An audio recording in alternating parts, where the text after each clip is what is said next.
जिसके कान हों वो सुन ले, जिसकी आंखें हों वो देख ले। हम उन लोगों के लिए विशेष धन्यवाद देना चाहते हैं जो हमें SBI पे, गूगल पे और पेपलिंक के द्वारा हमारी सेवकाई में बोते हैं। डिस्क्रिप्शन बॉक्स में दिए हुए लिंक से आप भी बो सकते हैं। ये हमारे 3 चैनल्स हैं और अब आप हमें टेलीग्राम पर भी ढूंढ सकते हैं।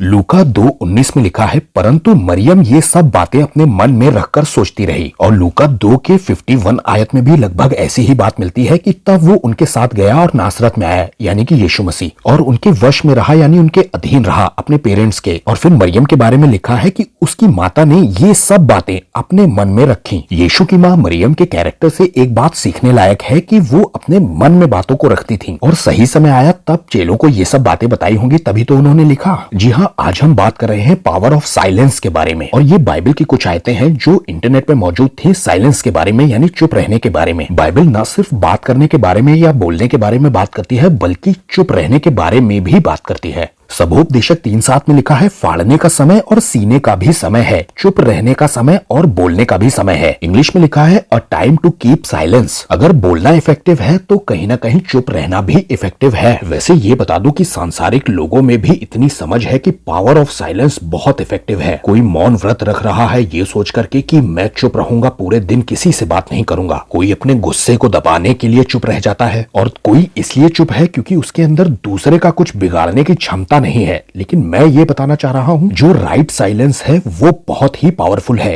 ये एक ताकत है। जी हाँ, चुप रहना एक ताकत है। आज ऐसा समय चल रहा है कि लोग अपने आप को व्यक्त करना चाहते हैं, अपने बारे में बात करना चाहते हैं, या वो खुद बोलना ही चाहते हैं। बस किसी पे चिल्लाना हो या फिर कोई काम निकलवाना हो अपना, या फिर दबाव बनाना हो तो आप चिल्लाते हैं। लेकिन बाइबल में ये जो चुप रहने का सिद्धांत है ये इतना पावरफुल है कि लोगों ने इसे अपनाया भी है। जब मूसा इजरायलियों को लेकर के निकल रहा था मिस्र से और उसके पीछे फिरौन की सेना लगी थी, सामने लाल समुद्र आ गया था, ऐसे समय पर मूसा ने ये बात कही, निर्गमन 14:14, यहोवा आप ही तुम्हारे लिए लड़ेगा, इसलिए तुम चुपचाप रहो, यू रिमेन साइलेंट या होल्ड योर पीस। जहां दुनिया के लोग इस तरह से चलते हैं कि उसने मुझे एक बात सुनाई तो मैंने उसे 4 बात सुनाई, उसने मुझे बहन की गाली दी तो मैंने उसे माँ की गाली देकर के उसकी मट्टी पलीत कर दी, उसकी ऐस तैस कर दी मैंने। ये दुनिया का तरीका है। अगर आप चाहते हैं कि परमेश्वर आपके लिए लड़े तो चुप रहना सीखिए, क्योंकि चुप रहने का भी समय है। ये चुप रहने का समय एक मौसम की तरह है, एक सीजन है। हर जगह जरूरी तो नहीं कि मुद्दा आप अपने हाथ में ले लें या फिर अपनी जुबान पर ले लें। जीत तो मैं अपने मुंह से ही जाऊंगा, दूसरे से लड़के। खुद यीशु मसीह को याद करिए कि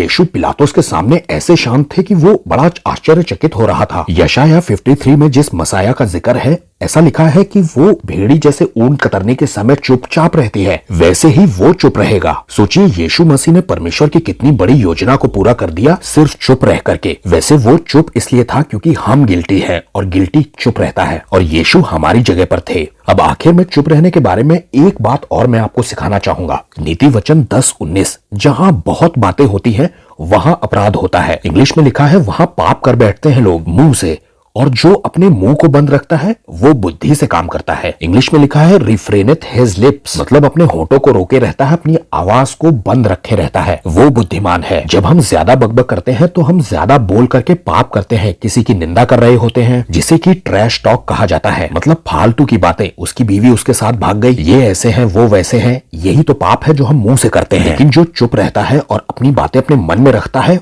वो ऐसे बहुत से पापों से बच जाता है। क्योंकि अगर बोलना इंपॉर्टेंट है तो चुप रहना भी इंपॉर्टेंट है, क्योंकि अगर बोलने का समय है तो चुप रहने का भी समय है। सबको जय मसीह की।